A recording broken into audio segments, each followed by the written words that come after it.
everybody. Welcome to another edition of the Fantasy Variation. We've had 3 guests in a row. We've got another one for you tonight, another special edition of the Fantasy Variation. We've got him back this year. We've got Zach Kioski, a.k.a. YOSK, in the building, manager of the Ironheads. Man, how you doing tonight? Oh, man, it's good to be here. It's good to be here. We were just on the phone talking ball before this, and it's been a while. I think the last time I came on was last year in December, so it's good to be on. It's good to be here. I mean, last year was funny enough. I was coming up for Dodgers victory in the World Series, and here I am again. I wish I could say the same fucking thing about my Steelers, but that's we'll save that for a rainy day. But good to be here. Glad to see you guys made it home from Washington safe and got home a lot. Got a Lions win in there, so good to be here. Absolutely, yeah, appreciate it, man. Obviously we're happy to have you here, happy to talk some ball, and we'll get into it here in a second. But Colin, you as well. You're always here. How you doing tonight? I'm good, man. Coming off a Colts win, a Lions win, and a fantasy win, so couldn't be better. How about you? How you doing? Yeah, couldn't think of anything better than that. Yeah, I guess I'm working with the same thing this week. I'm not really used to it. Winning 2 in a row now. Maybe we got something going here for the Dak Street boys. But before we get into that, Zach, maybe you want to take it away. Big time win here, a big statement win even against Nichols' team. Why don't we just get right into that?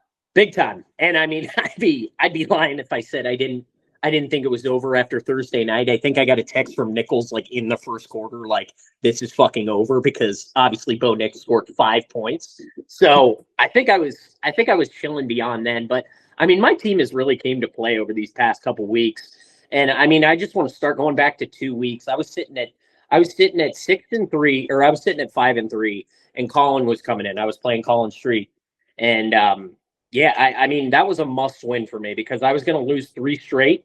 And that was a big win for the program. I mean, Rico Dowdle had that big week with 130 yards and a tote. And I feel like that set the tone for my team. I mean, moving into Nichols' week, I don't want to bash his team at all. He's been riddled with injury, whether it be Scattaboo. I mean, Henry's been chill. You guys know that. But yeah, I just feel like I've gotten the momentum rolling. And I mean, Tanish came on the pod the other day and said it's a blue collar team, and that's truly the mentality I've been trying to bringing the lunch pail every day and going to work. I mean, running Khalil Shakir and fucking Jordan Addison and the wide receiver 1 and 2 that's not where I expected to be. I mean, Tyreek Hill getting hurt, James Conner getting hurt, but we had to battle. And I mean, Rico Dowdle's been saving my ass. I mean, that was one of the best pickups I ever had. I mean, he's been the lead back, and they gave him the shot to lead it last week, and he did just so. I mean, he had 53 yards with the touchdown, but still, I mean, that's a productive fantasy week with 15 points, and not to mention, I mean, Devon Achane with 40. I mean, I feel like he was the star of the week, so it was good to see him. I know the Dolphins are bad, all-time bad vibes, but I feel like they got some good momentum rolling. And again, I just feel bad for Nichols because he had such a good start, and you know him, he's not remiss to talk shit. And it's just all been spiraling downhill. Everyone keeps getting hurt. And like we said before this call, I mean, his highest score was Wan'Dale Robinson with 12 points. So I do feel like it was an easy week, but the Ironheads we're on the move. Absolutely, man. I mean, we talked about it on last week's podcast. Not only did you beat me, which was huge, the other 2 guys that you were competing with, both Dean and Nichols, also lost last week. So I mean, you had a massive week last week. And if we look at the standings, I mean, yeah, you're tied for first. Just points scored is keeping you separated. But if your team keeps it up, you're gonna be right there with us. If we need the tiebreaker. So good week. Yeah, I think so. And I mean, you guys, I know you got Dean coming up, who's 7-3. I mean, 2 7-3 teams. So yeah, another opportunity to gain some ground.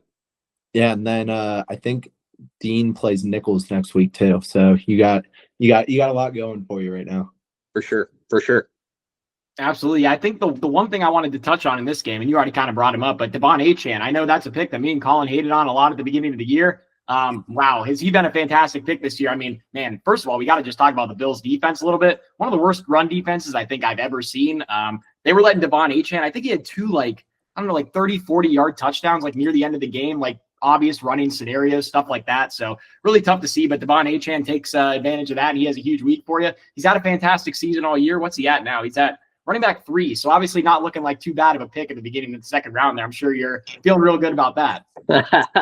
I laugh at it every week. I mean, Colin, he sits next to me. Colin never says anything shitty about my teams. And he just goes, I mean, I made the pick. He goes, it's a bad pick. I go, what the? I go, dude, what?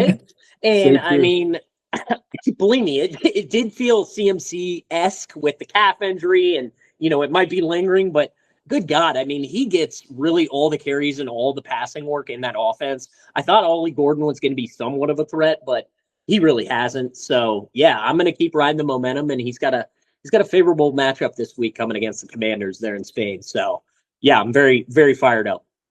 Do you see what he's projected this week? I did. Yeah. 27? 27. I don't think I've ever seen a quarterback projected that high. So, Literally. yeah. I Yeah, mean, it's pretty. the only other like person I can even think of that would be higher is McCaffrey this week, 27.2, which is freaking insane. Yeah. But Achane, basically 28. 27. I mean, you gotta think for both of them. They just get so much volume. They get everything. And I think, I mean, whether they're down or up, they're gonna be involved. So yeah, it was a good pick, and accompanying that with Mon Ra, it's definitely been a good duo. Absolutely. Yeah. The last thing, sorry, you go ahead, Tommy. Oh, no, I was just going to say, yeah, those were great picks at the turn. The only other thing I was going to throw in about this team, I feel like we've talked a little bit about like your lack of wide receiver depth, and I feel like you touched on it a little bit. I just noticed you got Alec Pierce on your bench, so it seems like you got that problem all cleared up. I do. And I mean, Colin, I'd be remiss if I didn't bring up, me taking a victory lap here. If I didn't bring up my Colts, man. Absolutely. Colts, man, they're on fire. I mean, they're going to win that division. I thought the Jags, they were plus 310 going into last week to win the division. I thought they could have taken a game on Houston. Danny Dimes, I think we're seeing a little bit of regression, but I mean, the Colts are just too good. They got a good defense. They got a good offensive line. Jonathan Taylor is, probably the MVP right now. And yeah, it's just, I do like the Colts. I really do. Yeah, man. Take your victory lap. I shouted you out a little earlier in the pod. I don't know what week, but I called it. I was like, Zach's telling me, man, Colts are winning this division. Yeah, I still have that. Yeah, that future. Yep. Yes, sir. Well, good work, man. All right, Tommy, you want to take it away on your team, your matchup? Yeah, I think real quick though, I do have to give Riley his little time here to say that Nichols did send a text when he was 6-0 saying someone beat me. I'm tired of being 6-0 because I haven't scored any points. He's now 0-4 since then. So I know Riley likes to remind him that every and Nichols keeps denying it. He's like, I never said anything. And we're like, no, you were pretty bashful at 6-0. Very funny, very funny. Yeah, good call, Riley. Or good call shouting Riley out. No, it never really is, but we did anyways. All right, let's go ahead and move over to my game. I'm definitely excited to talk about it. We got our second win in a row here, bringing our record to 3-7. We're out of the basement. We're actually only one game out of a playoff spot right now. So all of a sudden, we're back in the thick of things. We win against Barrett. Finally getting a win against Barrett. Give him a loss after I talked shit about him at the beginning of the year. We made sure we hand him a loss when we see him. We win this one 171-130. This was just really a weird week. I mean, everyone really just popped off for me on my team, regardless of who they were. I mean, I was starting Parker Washington. He scores twice. I started Jawan Johnson. He had 90 yards and a touchdown. I started Kyle Monunga, and he really didn't do anything, but he still got in the end zone. So it seemed like really this week everything was kind of bouncing my way for once. We'll see. I've said really all year, I don't think I have much more to add. I really do like my team overall on paper. We're just really, really weak at running back. So, I mean, I really need Travion Henderson to actually perform well the rest of the year to have a decent team. I do think I have a shot at making the playoffs. We'll see. We do need to play some near flawless football to get there, but man, we're still back in the thick of things that maybe 2 weeks ago it didn't really seem this possible. So happy with where we're at, but definitely not getting our hopes up too early here. Shout out Travion. Let's go, man. We've been waiting for that. It's about time. It's about. I mean, you knew what was going to happen, and I mean, when you drafted your team fully, I mean, you had Chase Brown, you obviously had Pickens, you had CeeDee, you had Mike Evans. I mean, I thought you were the far and away favorite coming out of that draft, and I mean, God forbid you get any production out of Chase Brown, your team's actually kind of good. And but yeah, it was a great week for you, and yeah, you were stacking wins all weekend, so I was happy to see that. Yeah, it was a hell of a week. Yeah, the two guys I was going to shout out, obviously Travion Henderson. He has his big breakout game. We'll see if things stick. I know Ramondre Stevenson might be back this week. If he's not, he's probably going to be back next week. I don't know what's going on in Mike Vrabel's head, so I'm not really sure if Travion's still going to get a bulk of the carries. Knock on wood, he does, but we'll see about that. And I do want to shout out Trey McBride. I may have misspoke last episode saying I'd rather have Brock Bowers than him. Since Jacoby Brissett has come onto the team, he's literally the number one flex in fantasy. So. Wow. Yeah, I don't think I'd rather have Brock Bowers than him. I don't know if there's a lot of guys in general I'd rather have than him. So I'm happy to keep riding the McBride train. Kyler, please never come back. I got to ask you, the two tight end with Juwan Johnson, that's a wild start. That's a wild start. It was me and Colin had a very depressing conversation in the car as I selected my last flex to play in the lineup this week. So it was a really rough one, but hey, things panned out. We finally got the ball to bounce my way, and we're happy to see it. Good, man. Good. Yeah. Happy for you. Hey, appreciate it, man. Appreciate it. Love to see it. Yeah, and I was just checking you. You mentioned you're only a game out of a playoff spot. You almost have the tiebreaker on everybody in those 4 and 6 spots. You're like 8 points behind Ron, but if you can keep putting up weeks like this, watch out, man. Don't let them get hot. This is not your normal last place team, man. The Dax Street boys are something different. Dude, it's a log jam on that back end. You definitely got a shot. And so Riley won't shut up. I mean, he's stringing together some wins. He is. And yeah, that 4 and 6, you got a shot. You definitely got a shot. Hey, the boys will be ready to play. We're ready to go. Without a doubt. Love it. All right, let's kick it over to my game real quick. 137-75 against Salty Mango. Pretty good week by a lot of my guys. Just had pretty average production out of everybody. McCaffrey 17, Drake May 18. Nico Collins finally put up a 20 bomb, 22 with no touchdown. So is he coming back? I don't know. I love to see it. And my boy Tyler Warren, 18 points. Gonna be missing him this week. He's got a bye, so might be starting like Colston Loveland or something. I don't know what's gonna happen there. R.I.P. Tucker Craft. But pretty good week by me this week. Got 16 points from the defense, so always love to see that. Then on Tanisha's end, really just had nothing clicking for him. We've said it too many times. He's either going for like 170 or 80 points, and that's what happened to him this week. So unfortunate for Tanish, but we moved to 7-3 and take on Dean this week, so it should be fun.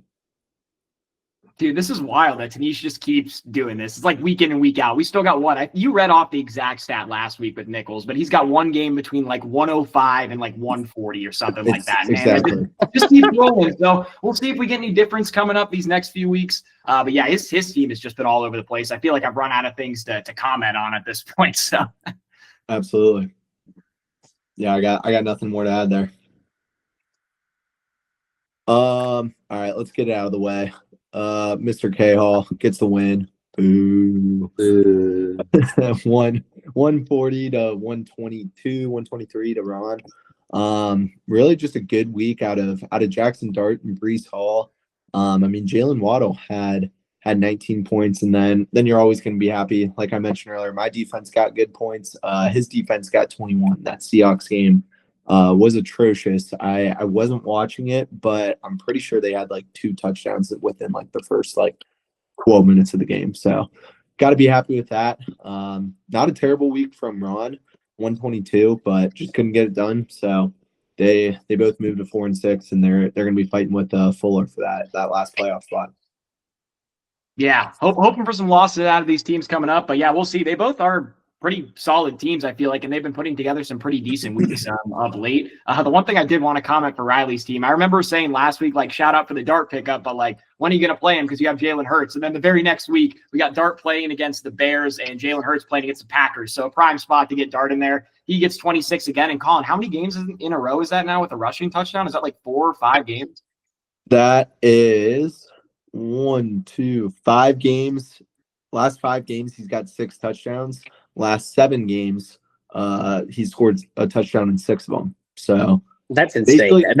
Imagine if Neighbors was still healthy. Right. I mean, yeah, his legs are crazy. They definitely he's the future there. I should correct that statement. The first 2 games that he actually played in, he barely played. And in a game that he started, he scored a touchdown in all but one rushing touchdown. So Yeah, because I remember Dable had him. Yeah, he had him like in a couple package plays Yep. this couple weeks. It was like just eye candy. It's like, what? Yeah, come on. exactly. So yeah, good pickup there.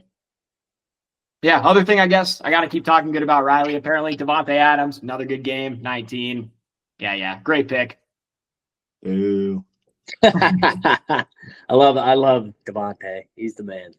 I know. I should have known better than to fade Devontae Adams. He's a little too good to be fading that pick. So Seriously, and how about Matt Stafford? I mean, four Yeah. games in a row with four straight 4 passing touchdowns. I mean, that's ridiculous. Yeah, I watched him throw football for a long time. He's pretty good at it. He still got it. So Yeah, that's good to man. see. Yeah, I was looking at Stafford's stats. We'll hold on that till the next game. But anything, I don't really have any much more to add on Ron and Riley's team. You guys got anything? Nothing on my end. I mean, Riley's won 2 straight. I mean, 4 and 6 seems to be the magic number in these standings. So yeah, it'll be a toss up, but I really hope Riley does not get in. The whole league agrees with you. Yeah, well said. I really do. All right. Well, let's kick it over to the last matchup. We got Dean's team versus Elgin's team. Dean wins 169 to 140. Pretty good weeks by both of these teams, honestly. Highlighted by Jonathan Taylor scoring 49 for Dean, and then Jahmyr Gibbs scoring 38 for Elgin. We mentioned Stafford, 27 points. Was looking at it after you said that, Yost. Last 3 games, 5 passing, 4 passing, 4 passing touchdowns. Absolute beast right now. Yep.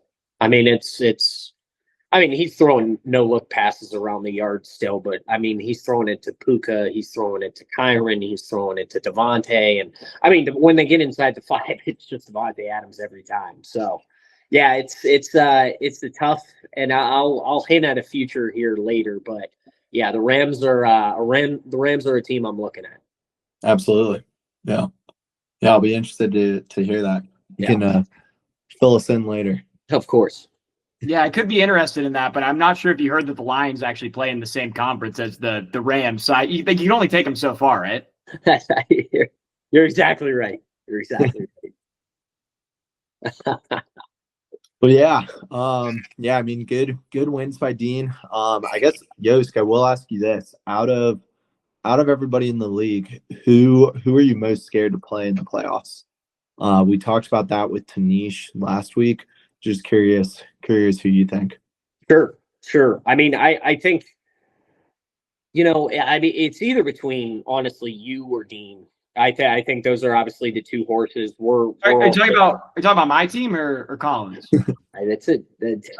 I wasn't asked about spoilers. I mean, the Dak Street boys are playing huge spoiler, but yeah, I mean, your team's solid, Colin. I'd say the only real person that doesn't scare me in your lineup is Cortland Sutton at that wide receiver 2 position. He's kind of just a little bit inconsistent. I mean, obviously your running backs are stacked with Cook and McCaffrey. It's like Jesus Christ, but yeah, Dean. I mean, Jonathan Taylor just eats, and even when they're down, and even when they're in overtime and it's a tie game, they still go to him. I mean, they could have just kicked a fucking field goal and gone on home, but they still fucking fed him because they trust him that much. And he just seems like he's on a different level. I feel like he's going to rush for 2K if he stays healthy.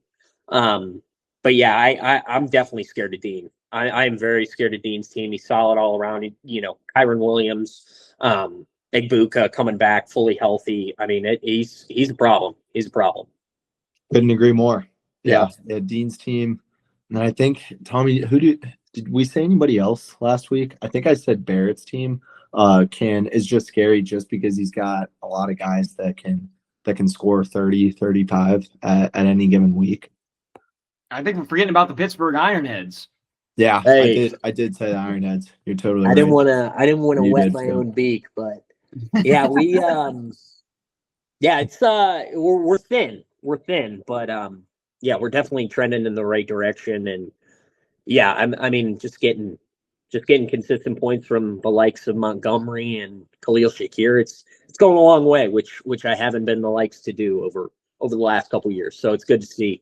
It's good to see me heading in the right direction. Yeah. Oh, sorry. Just real quick. I think that's a good call out. Kind of like you said your team's thin. I think like the 4 teams we just called out, like Colin and Dean, and then you and Barrett. I feel like Colin and Dean, maybe are just like a tad higher. Like I feel like I don't see like the same like depth issues, I guess, like you called out. I feel like Barrett's running backs are super thin, and you have some issues at wide receiver, I guess, until Alec Pierce pops up. But yeah, like Colin and Dean's team, I feel like they're so deep. Like even an injury or two, and they probably are still fielding a very solid starting lineup. So yeah, I mean, I wouldn't want to be in any other situation. I mean, Tyreek Hill goes down, James Conner goes down, and it was tough. But yeah, I think I'll be fucking 60 years old, and I'll still be telling people that Ja'Cory Krosky-Merritt wasn't a bust. I was gonna ask when's he hitting the waivers? Relax, come on. Yeah, it's bad. I mean, McNichols is getting all the touches, so yeah, I thought I did have some RB depth there, but Montgomery's coming in clutch, and yeah, I thought I was gonna get some. I thought I was gonna get some more out of DJ Moore, but yeah, it still looks like he's turning into a bust. But yeah, I mean, I'm gonna still ride Addison and Shakir all the way, and then Amon-Ra in that flex spot. That's unbeatable. Absolutely. Yeah. Nothing wrong with riding Amon-Ra. No, I mean, it's just he's so consistent, and we talked about it fully on Sunday. Yeah, Dan Campbell with the glasses on calling the plays. Watch out. No better sight than that. Oh yeah, I was cracking up. Gotta love it. All righty, you guys ready for some love hates? Sure, let's do it. Get into it. We will recap this week. I'll start us off. I think this is the first week that I actually had a winning record in love hates. Went 2-1, believe it or not, 7-16 on the season. But we loved Mark Andrews at tight end 13, finished as tight end 9. We loved Keenan Allen as wide receiver 23. Did not get it done. Finished as wide receiver 62. And then had to ask my mom for a player that she loved this week. She said Josh Jacobs at RB8. I was like, yeah, let's do it. RB6. So we got 2-1. Shout out Kristen. Shout out Kristen. Yeah, and look how sharp that pick is too. I mean, that game had like 23 total combined points or something. Yeah. Maybe it was only 17 actually. Was it 10-7? Yeah, it was 10-7. Yeah, 17 combined points, and Josh Jacobs still finishes as RB6. So just a super sharp pick by a manager of a super great team, it sounds like, in that league. So shout out Kristen. I guess swinging it over to – oh, wait, hold on. Who won your matchup? Oh, I kicked her ass. My bad. I didn't mean to bring that up. All right, let's move on. All right, so I loved I'll keep this one quick, too. I loved Kamani Vidal this week at RB23 against the Steelers. He crushed that. He finishes RB8. I also love Juwan Johnson at tight end 18. We said he had to finish in top 15 against the Panthers. He finishes as tight end 3, so no problem there. 90 yards and a touchdown for the young man. And then Bo Nix to the guillotine after Cortland Sutton finishes as wide receiver 54 for me and Nichols. So unfortunate there. Broncos couldn't really get anything going that game. So obviously Cortland Sutton not finishing in the top 20 for wide receivers. So absolutely. Yeah. I guess I already talked about it. Nichols picks too. I'll throw him in here. Cortland Sutton was the same one, obviously not a hit. Tyrone Tracy unfortunately finished as RB34 against the Bears, so that one didn't hit. But AJ Brown, his big spiel he had about how he's not a fantasy superstar pays off, and I think this is the biggest gap we've ever had between like the prediction and where they actually finished. He had him at wide receiver 6 and picked him to finish below, and he finished at wide receiver 68. So very good call there by Nichols on the last one. Did he? I didn't catch the full episode. Did he love Tyrone Tracy last week? Yeah, and actually, funny enough, I was actually looking at him too, just because he was playing the Bears, and that's fair. Yeah. That's fair. But yeah, that Giants. Yeah, the Giants. I'd say the run game when obviously it's not Dart, but yeah, when he gets concussed and Russie comes in, it's bad. It's bad. I was also going to say, I didn't know like Jackson Dart had a rushing touchdown in like every game he's played in this year. So, I mean, running backs that are playing alongside him are getting all the valuable touches kind of taken away and being a good runner too. I mean, you're just not dumping the ball off as much. So yeah, maybe if Cam Scatterbo's not out there, you just want to kind of fade these Giants running backs again. Right. Absolutely. Back to the status quo with those guys. Alrighty. Yosk, you wanna start us off on the love hates? Give us your Yeah, first love of hates. course, of course. Yeah, I'll start with a quarterback. I think that people, I mean, constantly shit on. He has a horrible, haters everywhere, but he's been playing great ball lately, and he's actually ranked QB 19 in this week's rankings. It's Tua. I mean, he's going on the road. I'd say across the pond to Spain to play. The Commanders on the road. The Commanders' defense is abysmal. Adrian Amos and Marshawn Lattimore have been hurt the last 2 weeks. Both corners, both starters. I mean, Washington's terrible. They've allowed at least 250 yards and 3 touchdowns in their last 4 to opposing quarterbacks. So I think 2 dishes. I think Devon Achane has a big game. I really do. They're favored by 2.5 in this one, and I think they cover that and win pretty comfortably here. I don't have a lot of faith in Mariota. You may ask, what do you have faith in Tua across the pond? Back in 2021, he did play in England. He threw for 350 and 2 touchdowns. So I do feel like they're moving in the right direction. Mike McDaniel's fighting for his job, and yeah, I feel like Tua's a motivated quarterback right now. So I like him. Heck yeah. Yeah, I misspoke earlier when we were texting about this pick. I said that the Commanders have given up 13 passing touchdowns in the last 3 games. I know they've given up a lot. Don't know. I did misspeak on that. They've given up 13 passing touchdowns to the Dolphins the last 3 games they've played. Also given up 316 passing yards per game to the Dolphins last 3 games. So love it. I gotta say, I really do like this pick too. The Dolphins minus 2.5 was actually almost one of my best bets this week. I'm sure if you talk to the Commanders fan that I sat next to at the game, he would think this is a fantastic pick. The defense is about to get gashed against the Dolphins. The one thing I did want to comment on, I did see Dan Quinn is taking over as a play caller on defense. So we'll see if that helps the Commanders out at all on the defensive side, but that doesn't really help out the lack of talent that's there as well. So I'm still gonna like this pick, and I do like the Dolphins to cover still, even though it's not a best bet. Yeah, and I mean, not to mention Deron Payne, their best probably defensive player, fucking ransacked the right now. He'll be out for a game, so yeah, they're depleted. Yeah, absolutely. All right, Tommy, take it away. Who you got for your first love hate?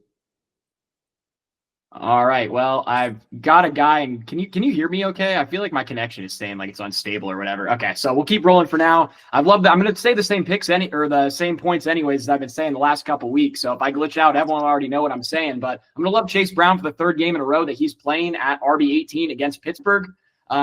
So I just want to say to the people at ESPN, he's listening. He can hear you. You're still disrespecting him. He's hit this 2 times in a row. We're going to go for 3. I will caution and say, though, the Pittsburgh Steelers are 8th against running backs in fantasy so far this year. So this isn't really a fantastic matchup for Chase Brown or anything. But in each of their last 3 games, the Bengals have scored 33 or more points in each of them. So Chase Brown should get plenty of opportunities to score in this one.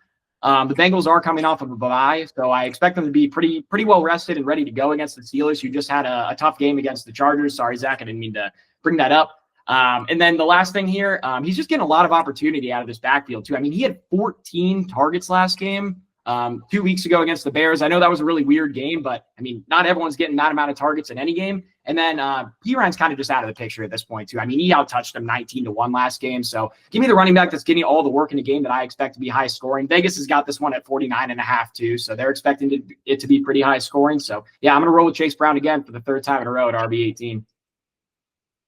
14 targets is actually ridiculous. I would have had no clue. But that's I think that's why I like the pick. You got to think maybe the Bengals will be down in this game. Well, yeah, they definitely will because they're going to give up like 45 points. But if they keep targeting him, 18, love it. Yeah, I don't know, man. I did, Colin. I'd watch out. You don't know what Steelers defense is going to show up, and frankly, we're a bad fucking team. We're a bad fucking team. We can't move the ball. We're the same old offense. Aaron Rodgers looks terrible. Yeah, and you really don't know what defense is going to show up. So I love the pick fully. I mean, one of my loves is also a Bengal. So yeah, it's just going to be another fucking rough week. So yeah. Yeah, Steelers are bad spot. I think I honestly saw some rumors about it's all hearsay, but bullshit, but like getting rid of Tomlin to the Giants, trading him to the Giants for some picks. I'm in. It's time to make a fucking change. I digress. That's super interesting. I feel like I would love that as a Steelers fan. I'm in. Yeah. Well, very nice. All right, we'll transition that real quick. I'll keep mine short. We're gonna love, and I'm sorry, Tommy. Sorry ahead of time. We're gonna love Travion Henderson at running back 22. Bench. He's going off Thursday night, which is always a little bit scary. But coming off that huge game last week, kind of hoping Ramondre Stevenson misses this game. That might be a little cheap, but I saw Stevenson was ranked as RB24.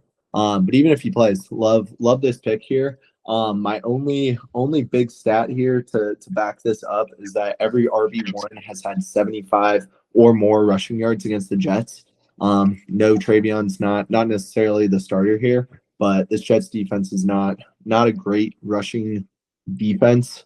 So we're gonna love him at 22 and hope he stays hot from last week. Drake May is gonna dump it to him all day.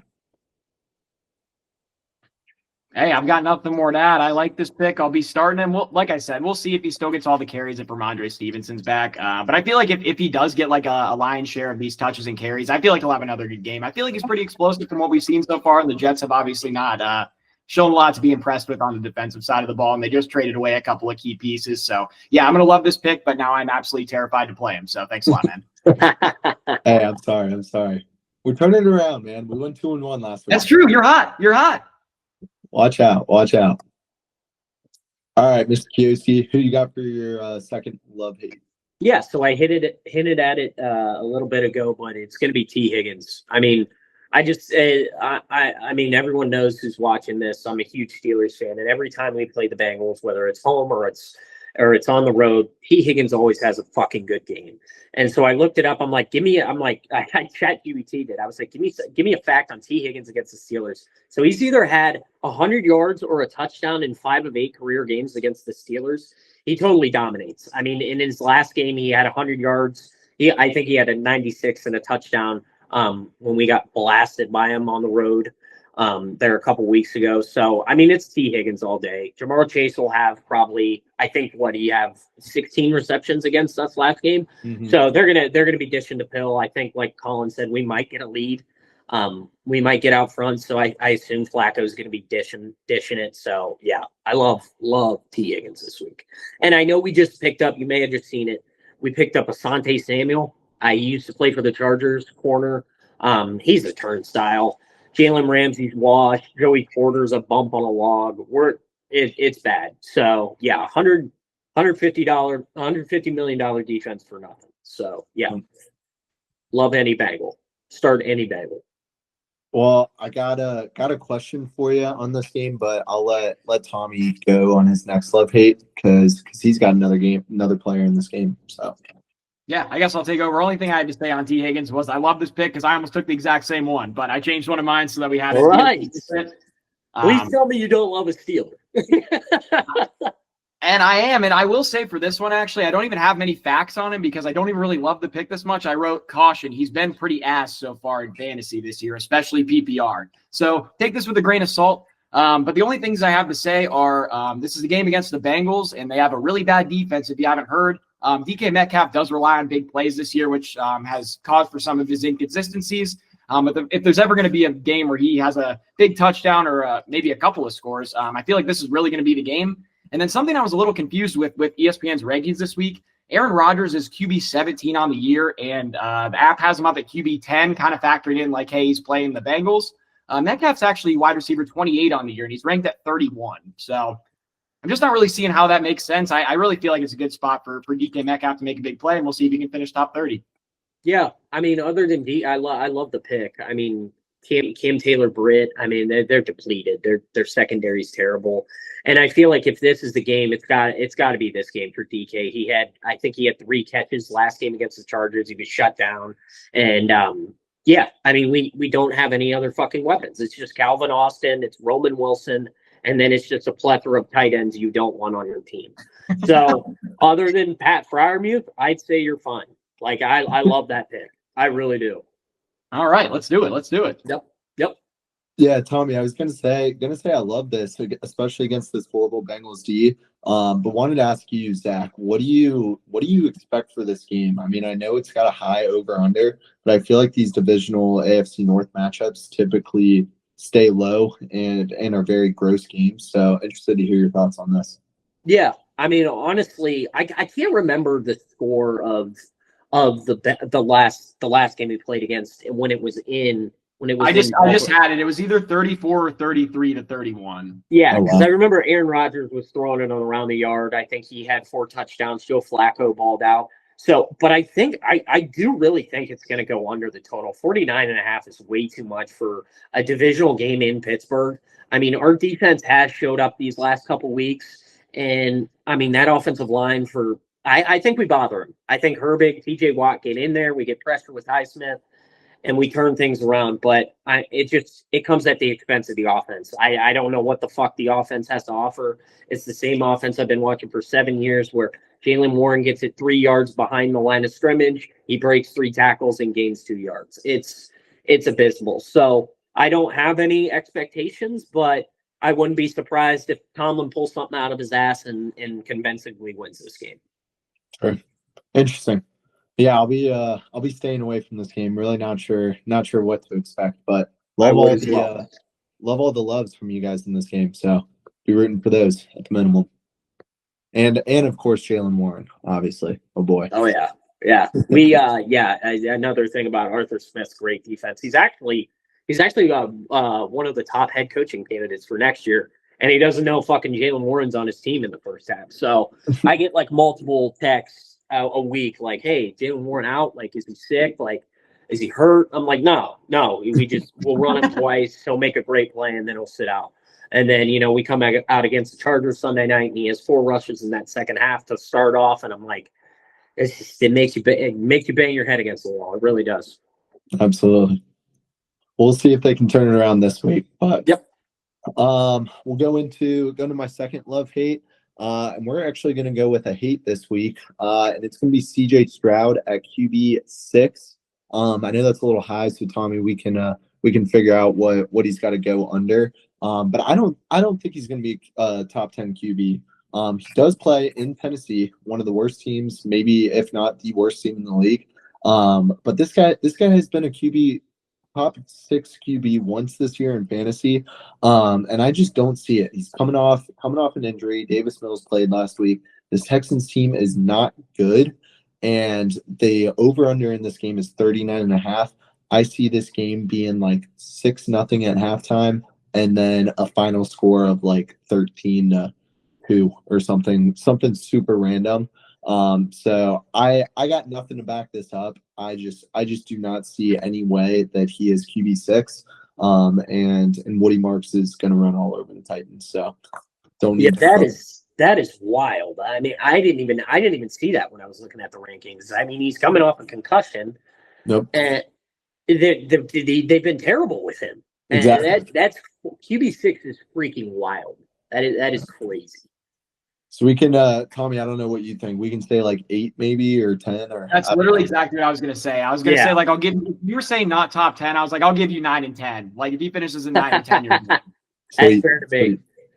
I like it. But yeah, I was gonna say like I really like this pick. I didn't look at quarterbacks at all. I really feel like I never really try to pick like quarterback love hate, so I didn't even see this one. But that is wild. And I guess speaking of which, too, you said 39.5 over under. Yep. Division game. Are we hammering the under? I might be. I don't know. We'll talk about that later in our last segment. Let's go. All right. All right. Well, yeah, that wraps it up. So we can go to YOSK for the last love hate from him. Yeah, my hate is going to be a guy that I actually have on my team, and I spent I think like $40 of FAB on him, and it's Trey Tucker. He's listed as the 37th wide receiver, and I'm surprised he was even on the list. He's terrible. I mean, Pat Surtain was hurt last week. He got hurt in the first quarter of that Thursday night game, and he still only managed to have 3 targets. He had 2 drops on those 3 targets. He'll be viewed as a wide receiver 1 this week against the Cowboys because, obviously bad Cowboys defense. They've been giving up a lot of points, but I wouldn't trust it. They just added Tyler Lockett 2 weeks ago. He played his first game last week. He actually led the team in targets with 5. And I think him and Geno have a good connection. And I really don't think Trey Tucker is a good receiver. And I was surprised to see him even crack the top 50. So fade Trey Tucker. I know he's projected around 11 points. Yeah, keep him out of your lineup. Keep him out. Well, I'd like to say this is a bad pick because you're ripping on my Bearcat here, but Is I he kind of is agree he a with you. Cincinnati Bearcat? Oh yeah, he was on That's wild. Was he there with Yep. he there with like Ritter and all them? Ritter, Pierce, Sauce, all the boys in the playoffs. Wow. Yeah. Wow. That is wild. Yeah, but I don't know. I mean, dude, 37, that's crazy low though. Like if he catches a touchdown or if he catches one ball for 60 yards, I mean, he might be hitting wide receiver 37. So just got to throw it out there. How many points do you think he has in the last 3 weeks total? I'm assuming 4 weeks ago was his like 50 bomb. Yeah, it was week 3. Oh God. Let's go. What Brock Bowers had an insane week like last week. I'm gonna go like 12 points. He's had 10. Oh, 10 man. in 3 games with Jacoby Myers out of the picture the last couple weeks. He was hurt and then he got traded. Like, he's just bad. Geno Smith's terrible too. He has fucking 12 interceptions. That's fair. Yeah, it's bad. It's bad. It's bad. Give me away from the Raiders. Very fair. Dude, I gotta say, I love the Tyler Lockett shout. I didn't watch that Thursday night game last week, the Raiders Broncos one, but I woke up the next morning to look at it and I saw that he led the team in yards with 44. I was like, what the hell happened here last week? Oh, I mean, it was like the only guy, because I know Bowers had 1 catch. It was the only guy he was throwing the ball to, and it did look like the old Seattle days where they were just plugging and playing with DK on one side and Lockett on the other. So, yeah, I put a lot of stock in Lockett. I'd honestly start Lockett over Tucker every day of the week. So, yeah. I don't think that's a bad call, and I think kind of one thing we might be overlooking too. I mean, the Cowboys definitely upgraded their defense at the deadline, and they still haven't played yet. So Quinnen Williams and I haven't seen much out of Logan Wilson in these past couple of years, but I mean, he's still better than whatever the hell they had out there. So I mean, he's some help on defense, and that should probably help a little bit. And like you said, I mean, this is probably a spot where ESPN was just like, oh, he's playing the Cowboys. Let's shoot everybody up like 10 spots. But this is probably a good time to kind of fade him and take the under since he's so high up there. Yep. Completely agree, brother. All right. I guess that takes me into my last pick. And I'm moving over to tight end here. I'm going to love Cade Otton this week at tight end 13 against Buffalo. Bucky and Godwin are looking to be out again this week. And not only that, Cade Otton's just been fantastic this last month or so. In his last 5 games, he's had at least 5 targets and 8 fantasy points, which, I mean, 8 fantasy points isn't a lot, but that's probably going to get you tight end 13. And then his last game specifically, he had 12 targets and 17 fantasy points, which I think were both the season high. So he's been looking really good of late with all these injuries going on to the Buccaneers receiving corps. And then also just Vegas is expecting them to be playing from behind. They're plus 5.5 in this one against the Bills. I feel like the Bills and Buccaneers have been kind of confusing teams of late, whether it's injuries or just kind of like holes on the roster, stuff like that. So I don't really know how this game's going to go, if it's going to be high scoring or not. I feel like I was looking at their over as a best bet and didn't really like it. So, I mean, Vegas is expecting him to be playing from behind. And for all those other reasons, I'm still going to love Cade Otton to be a top 13 or I guess top 12 tight end this week. Yeah, I like that. I mean, he was getting a lot of dump off work from Baker last week. I mean, they were down, but yeah, I remember him all the time because he wears no fucking gloves. So yeah, he's the safety route for Baker. I think Baker's a little banged up with something. I think AC joint or something. So yeah, the dink and dunks are working for him, and yeah, I like that pick. And you got the number 1 tight end on a bye too, so you're looking good. Tyler Warren ain't playing this week. I thought you were talking about Trey McBride. I thought the Cardinals already had their bye. Dude, it's wild how Brissett comes in and like Trey McBride cannot find the end zone with Kyler, and then Jacoby fucking Brissett comes in and he's just dishing the pill. It's fucking awesome. Yep. Shout out McBride. All shout out Jacoby. Shout out Brisket. Shout out Brisket. Yeah, literally. All right, my last love-hate to wrap us up here. We're going back to Kristen. She gave me another pick, and it is Mr. Ashton Genty at RB7 versus Dallas. I got nothing here. We trust Kristen, so make her get. She's 1-0 in the season, so hopefully 2-0. That's all. All right, 2 seconds ago I spoke badly about the Raiders, but love this pick. Love this pick. Never a doubt. Love to hear it. Love to hear it. No Trey Tucker, all Ashton Genty. Sure. Oh man. All righty. Well, good luck, fellas. I think that transitions us into our trivia question for the week. Now, I have 2 questions, and I can let you guys choose it. Choose which one you want to do, or we could do both of them. Tommy said to give a little bit of a tougher one. I don't know. You guys might do these pretty quick. So what do you guys say? You want me to give you the questions and then you guys can choose which one, or you want to just say screw it and do them both? They're both top 10 questions, so they might take a minute. All right, let's just pick one. Pick one. All right, so both of them are from 2015 and active. So we got reception leaders since 2015, so the 2015 season until now, or touchdown leaders from 2015 until now. So either one. I've got the top 10 and then some.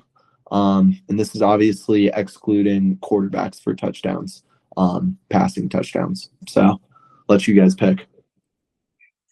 Fully, I feel pretty good about the receivers if you want to go receiver. I'm happy with whatever. You're the guest. You pick. All right, let's go receiver. Top 10 receptions, was it?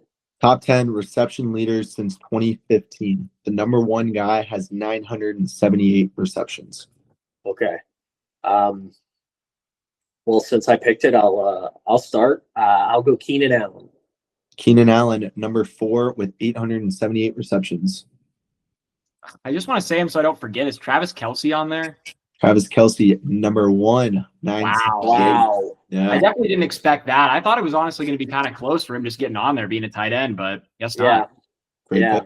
He's probably got all the years covered, though. There's probably not a lot of guys that have been like good for literally all those years. So Exactly. Yeah, and I mean, I'd be remiss if I didn't bring up Gandhi. I know Keenan Allen passed fucking Antonio Gates last night for Chargers all-time receptions. So that's pretty damn cool. I know Keenan Allen has been a big part of the league, and he's just been doing it for a while. And he's gotten, I know he's gotten like 400, or he's gotten a lot of balls from Herbert. So yeah, you gotta tip your cap to Keenan.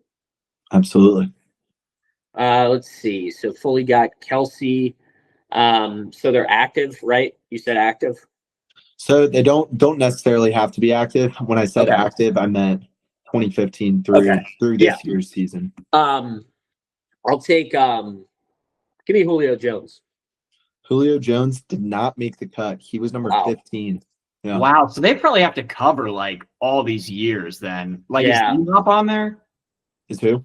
D-Hop? D-Hop, number 5. Good guess. 68. Okay. Oh, I got a good one. AJ Green. AJ Green, not on here. Oh not my in the God. top 15 either. Oh my God. They all have to be like they all have to be like drafted around like 2015, 16. I feel like Justin Jefferson even on there. Like Justin Jefferson is not on here. Yeah. We gotta go. Okay. Jordy Nelson. Not on here.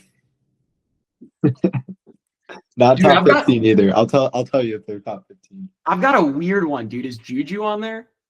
Juju is not on here. Dude, I was like, he's played all those years, and he's got a couple in there with some crazy receptions. But okay, I'll go Devontae Adams. Number 2, 961. Yeah. I always forget about this guy, bro.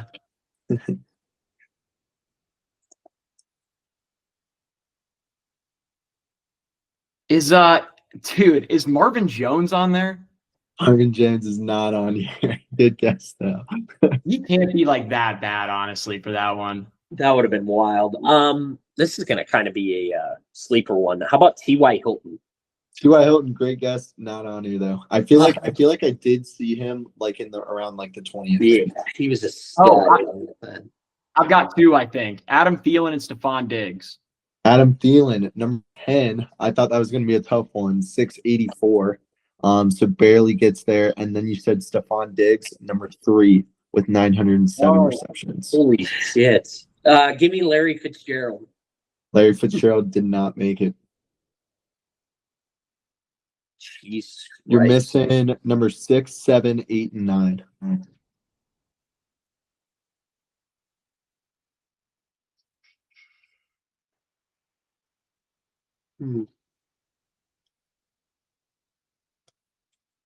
Like, are we thinking like, were they pretty good? So let's see Any here. active? Yes, 3 of these Oh, guys. Mike Evans. Mike Evans. Mike Evans, number 7. Cooper Cup. 782. Cooper Cup was number 13. Did not Jesus get fucking Christ. there. Oh, So dude. you got Tyler guy? Lockett. We just talked about him. Tyler Lockett, number 11. Barely missed it. Is his teammate on there? His teammate is not on here. Are you talking about Doug Baldwin? Shout out Dougie Doug. Yeah, not on here. Shit.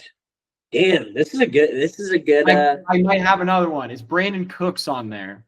Brandon Cooks, number 12. Just missed. Fuck me. Are there any more tight ends, or is it just receivers? There is one more tight end and 2 wide receivers. Is it Jimmy Graham? It is not Jimmy Graham. I'll help you out. He's white. Brock. No. What the fuck, Colin? I thought that'd be most tight ends are white. Yeah, Kyle Pitts. Is it Andrews? Is it who? Mark Andrews? Not Mark Andrews. Nope. No Chauncey. He let me think. He got most of his catches on a different team than he's on right now, I would imagine. Holy shit. This is embarrassing. All right, I can't get hung up on the tight end. I feel like this is throwing me off. He's played for 3 teams in this era. I should say. Is he still playing? Is he still playing? Yes, he is. He is still playing. Holy shit. Oh my God. Zach Ertz. Boy. Nice. Yep. Zach Ertz at number 8. That's crazy. 116 receptions. Oh my gosh. That's wild. So you got 2 guys left. One of them. Let me double check. I don't think he is playing. Amari Cooper. There you go. Don't even Wow. T. Fuller. He had a great career. I mean, he went Raiders. He went Cowboys. He balled out with Flacco. Yeah. Shout out. Short career. I was just on the Cowboys, like thinking about them, and I saw your face like go like start to be confused, like he might be in the league, he might not. I was like, that's definitely Amari Cooper. I shouldn't have said that. Yeah, and I don't think he is, right? I don't think he's on a team. No, he retired. He signed with the Raiders. Oh yeah, you're right. Yeah, he signed with the Raiders for a week and then retired. Oh wow. Yeah, I forgot about that. Yeah. All right, so we're missing one more. Missing one more wide receiver. Is he playing? He is playing right now. Kind of. What does that mean? I mean, he's on an NFL roster. I can give you more hints, but is he good? Was he good in his obviously he had to be good. He's still good. We already said D-Hop, right? Nope. I was gonna say I'll give you this hint. The vast majority of these catches were on a team that he previously played for. Tyreek Hill. Attaboy. Nice. Tyreek Hill. Yeah. Yes, sir. Yep. Shout out Ty Hill. Bad guy, but great football player. Great player. Good work. Shit, that was a good one. Yeah, real quick. The other one, some of the notable names, touchdown leaders. We had at 6 Ezekiel Elliott. 8 we had Todd Gurley. So those were two interesting ones, I thought. But good work. That wraps it up for the trivia. Right. That's wild. Todd Gurley's on there, and he has to have had what, like 3 seasons, like healthy in that time frame. Like what the hell? Yeah, I mean, it was. He would score 2 touchdowns every week. It was like those back-to-back seasons of 18 touchdowns with Goff, and when they had Woods and Cup. I mean, they were. Yeah, that sucked. I mean, I remember the arthritis in the Super Bowl, and yeah, it was fucked to see his career go like that. Absolutely. Yeah, I even forgot with the Falcons. I want to say he had at least like 8 to 10 touchdowns that year. Like even in a year where he wasn't like that good on the ground, and then you have like 4 like superhuman years on top of that. I guess it's not surprising he's on there. Yep. Well, good work though. That was a good guesses there. Clean sweep. Yeah, let's act like I didn't say Juju, but I really thought it was good for like a split second. I like where your head's at. He's played like all the years. I was like, it's gotta be close, right? He's probably like 100 on the list. Adam Thielen was a good guess. That was a really good guess. I like that one. Appreciate it, yeah. Couple Yeah, of Thielen on there. Shout out. Yep, never forget. Thielen, Cooper, and Ertz. I was like, all right, those might be a little tough, but Yeah, you guys yeah. got me. Dude, I should have gotten Ertz earlier. I mean, Ron was just talking about him. I mean, this guy's always talking about Zach Ertz. I mean, he was fresh in my mind from a couple days ago. So So true. All righty. Well, I think that takes us into our last segment here. We got best bets. So we'll recap real quick. Last week went 2-1, plus 0.95 units on the week. We had the Lions team total over of 29.5. That was free money. Then we had the Saints plus 5.5 money outright dog winner. And then I told everybody to parlay the Saints money line with the Cardinals money line and take Cardinals spread plus 6.5. That was not going to happen. That game was over by 415. So not a good week, not a good pick there. But we're up plus 5.5 units on the year. So we'll take it and move on to next week. yep. Profits. Definitely better than me last week. I went 1-2 this last week. We've been bleeding out these last couple weeks. We're almost back down to even after being up a few units. Down 1.2 this week, up 0.8 so far now on the year. The two that missed, obviously, the NFC West unders. Yikes, not even close. So we're gonna go hand up on that. Terrible picks there. We got a little bit of it back with the Lions 9.5. Never a doubt. Roll Lions. Roll Lions, baby. Love it. All right, YOSK, how about you kick us off with your first best bet? Sure. I'll start with a team who got fucking routed last week. The Carolina Panthers sitting at 5-5, coming off a tough loss last week. I don't even who did they even lose to? I didn't even watch the game. Panthers lost Saints. to.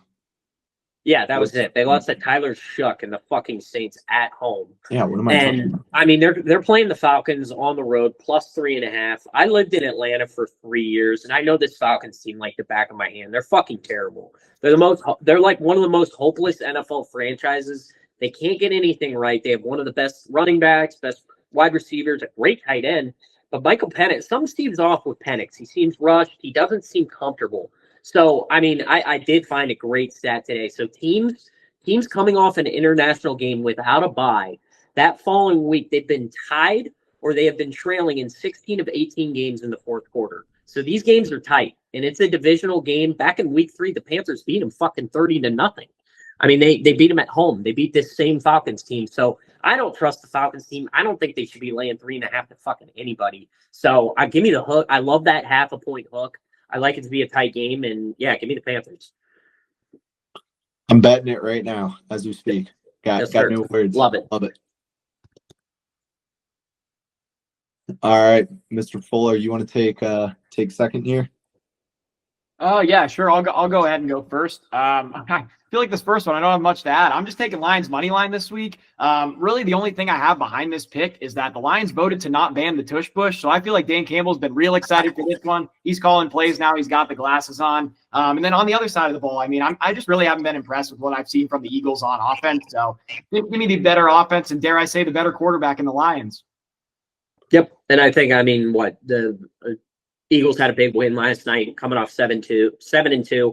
I think they're about due for a loss, and the Lions are humming right now. And I mean that game's in Detroit. If I'm not, It's in Philly.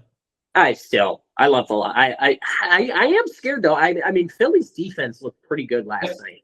I mean they did look good. They got that Phillips guy from Miami who looked good off the edge, and yeah, they added Jair Alexander. They seem to be gelling. So. But their offense, some with Saquon and them not being able to run the ball. I know Lane Johnson got banged up last night, so yeah, give me the Lions. I like that. Yeah, I was gonna say I'm a little scared just because the Eagles I do think are the best team in that conference. So, but then I correct myself. I'm like, what am I doing, man? It's a night game. I'm gonna be betting the Lions. So we're taking it right now too. Absolutely. Is that the night game? I've heard. Did you mention that? It is the night game. Yeah, Sunday night. Yeah, I forgot to mention the odds. So yeah, we're 2.5 point dogs, but I just took money line plus 122 here. Yeah, so bad trend. The last, I don't know where I actually heard it this morning, but the last 4 Sunday night football games, we wait all day for Sunday night. They've all been 14-point or plus margins within the final score. So hopefully we get a close game, but yeah, just something interesting. Wait, so is what you're telling the fans here to take lines minus 13.5? I do dabble in some old spreads myself, so I might wet my beak and get in there as well. I'll get in your hole all day for. I love the Lions. Hell yeah, I love that at plus like 1,000 there. That's a great bet. Yeah, and I like Jalen Hurts. But something seems off with AJ Brown. He's not really producing. Saquon's not really. You're not seeing the explosive plays. I like the Lions, and nobody can stop fucking Jahmyr Gibbs. That's for sure. JMO legacy game coming up too. He's on my bench. Go. Got you there. All right. So for my first bet, we're gonna go to a player prop. And it's gonna be Mr. Jalen Warren against the Bengals. Don't know what his rushing yard total is. It's not out yet, but I mean, as long as it's not like 85 plus, I'm taking it. He ran for 127 against them earlier this year. Bengals are giving up like 145 rushing yards per game this year. So I expect hopefully Zach was scaring me a little bit with the Steelers not trusting Warren and sometimes disappearing, but I trust him. I love him. Rushing yards, whatever it is, put a unit on it and take the money to the bank. Yeah, he had a lot of good momentum in that second half of that Chargers game. We were using him a lot more, but some about Kenneth Gainwell. I don't know what Arthur Smith has with him. I don't know what kind of bromance is there, but he loves to play Kenny G. And I do love Warren. I like, if we're going to win this game, we're going to have to run the ball, and we run the ball well at home. So, yeah, I think if Steelers win this game, which Vegas thinks they do by 5.5, then, yeah, I think Warren has a good day and probably finds pay dirt. I just got news. Kenneth Gainwell is expected to. His wife is expected to have a baby on Sunday, so he's out. Jalen Warren's in. No worries. Well, spin zone. What if Kenny G plays? What if his wife goes, God, Kenny, I need you to play? That's a baby bump right there. Then we got to take Kenny G to score.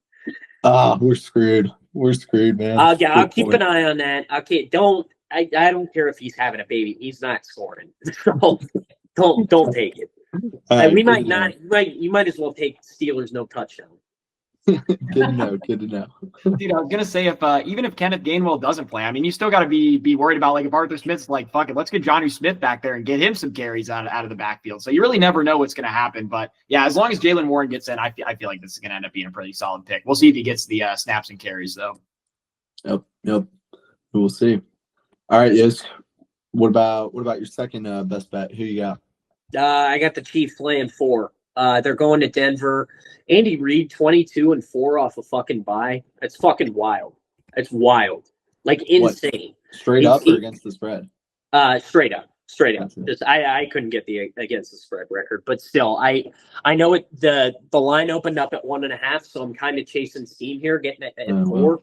But I feel like the Broncos have been playing with their food lately. Pat Surtain's going to be out. That offense just isn't clicking. Bo Nix is a little bit of a wild card. He's starting to look like Bo Nix at Auburn. So I don't know what's going on there. I think they get halted a little bit. I know they're sitting at 8-2. They barely scraped by the Raiders. They got past the Titans. Their total win percentage amongst the teams they played is 340. So I really like the 4. And I think if you wait enough, I think the Sharps are coming in early. The Sharps will come in late. They'll bring it back to probably, I'd say, maybe 2.5 to 3. And then that's where I buy the Chiefs. I'll probably double down on them again. But, yeah, I alluded to it before, but my future that I placed a couple days ago was actually a perfect matchup, a setup between the Rams to win the NFC and then the Chiefs to obviously win the AFC and play the Rams in the Super Bowl. So, I mean, I'm absolutely confident in the Chiefs to win the AFC. I'm not scared of the Bills. If they can't run the ball with James Cook, they're not going to be able to pass it. Keon Coleman sucks.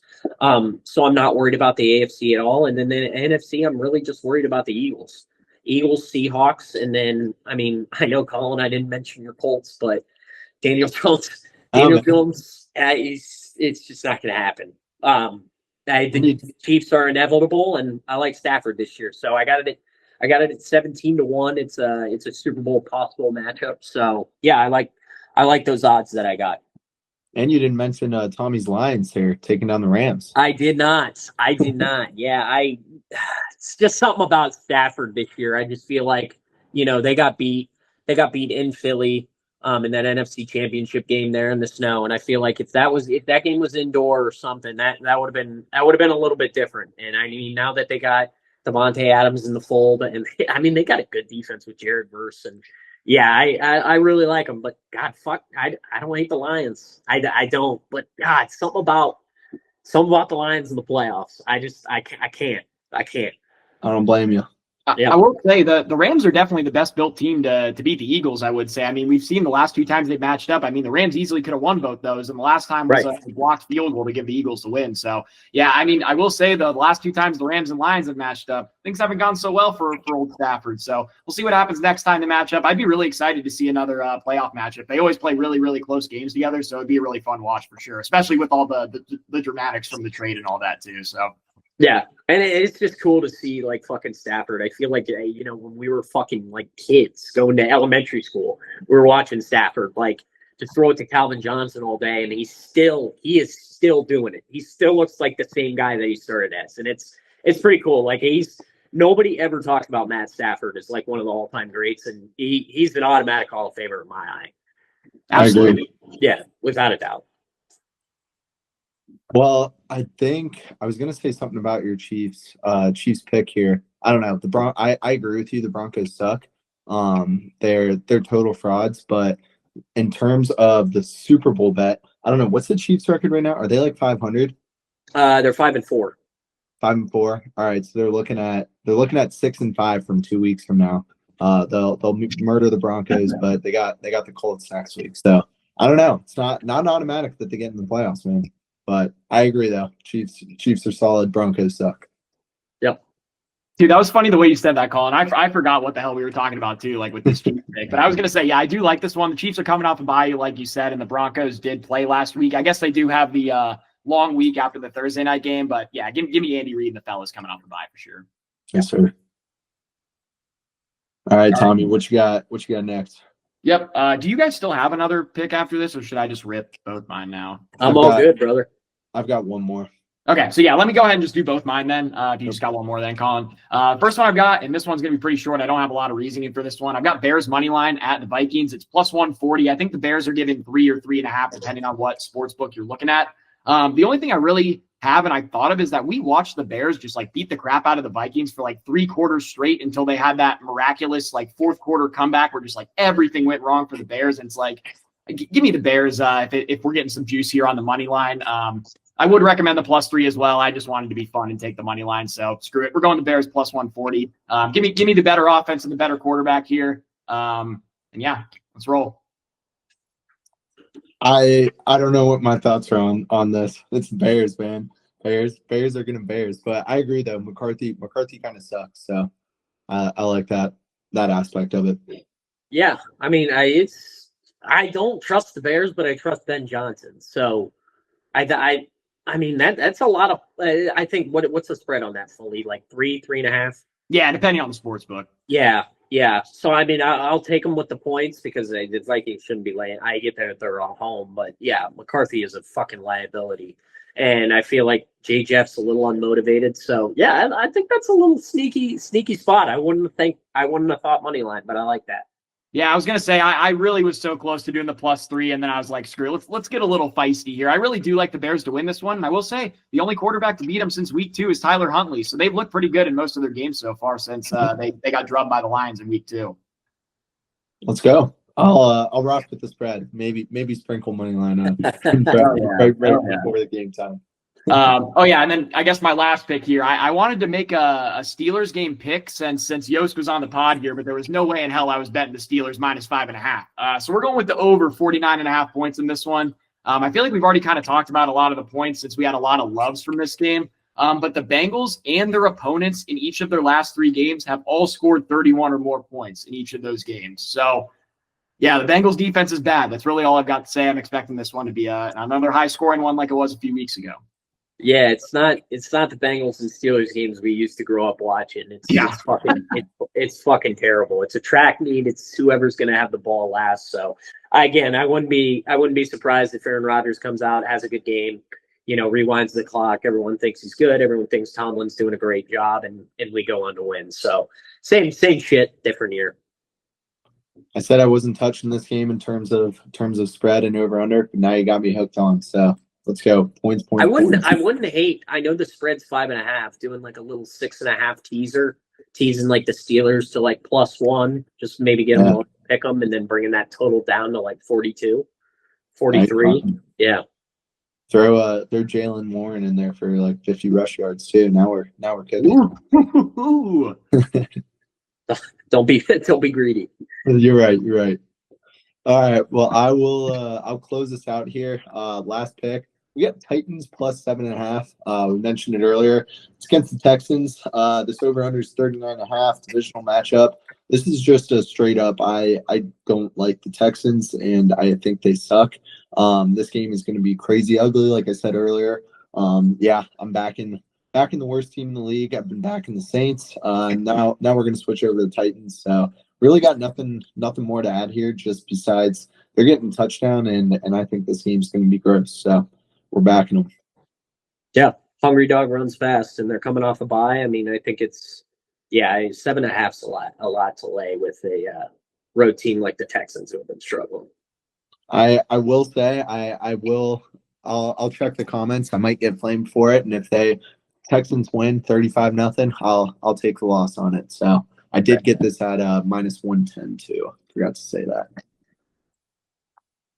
Yeah, dude, I was gonna say I like this pick, and I feel like this is another good example of kind of what Zach just talked about. Like, I really like taking like, I don't even know, like the Titans like +10, +13.5, whatever you want to do, and then parlaying that with some sort of under with like a little bit of higher than the 39.5. I feel like that's a really solid pick as well. So yeah, I like this Titans +7.5. Absolutely. Yeah, I don't know how to pronounce his name. Ayanamar Elek, whatever it is. He's going for 2 tutters. Oh, Ayanamar. Yeah. Oh yeah. Is that actually how you pronounce it? I don't think I've ever heard it like out loud. Yeah, I think so. I'd like to say with confidence people believe it. So true. All righty. Well, I think that wraps this up. Appreciate you coming on, Zach. As always, it's a pleasure. Of course, man. Yeah, it's always fun to be here. I was on a call with Scott, my dad, before this, and I told him I was coming on the pod, and he laughed and he was like, "That's fucking awesome." He's like, "Send me the links." So I appreciate what you guys do. Like, it's fucking fun. Like, I know it doesn't matter to you guys how many people watch this, and it doesn't matter to me, but it's always fun fucking talking ball. And I know this league's got a lot of history, so I love what you guys do. And I'll be in touch every week. And thanks for having me on. Absolutely. Glad you can make it. Shout out Scott too. Yeah, of course. Shout out Scotty K. Hopefully things turn around for our Steelers here. There we go. All right, Tommy. Anything you want to add? I don't think so. Yeah. Shout out Zach for coming on the pod. Shout out Scott for being the GOAT, and then shout out all the fans that came to our meetup for the Lions Commanders game. Happy to have you guys out there. The game. We got the business done. We came home with the win, so happy with all that. Yeah, we'll drop some pictures when we're editing from the meetup this past weekend. So good stuff. Go Ironheads. All righty. Well, thanks again. As always, go Lions. Throw in a little go Steelers there. And then Colts got the bye, but as always, we're bleeding blue. Thanks. Oh, wait a minute. Hold on. How did we not talk about this? That dude is fucked up. I love Seth. Like, come on, get out of here. I love him, but when he break Rodgers' neck, like, there needs to be like fucking parental advisory on that. That's horrible. That's horrible. It's all jokes, man. And then he comes back and he apologized. He's like, "I'm sorry, I was just being savage." Like, he's like, "I hope you watch." It's like, dude, no, stand 10 toes down. Like, that's why you lost. That's why I agree.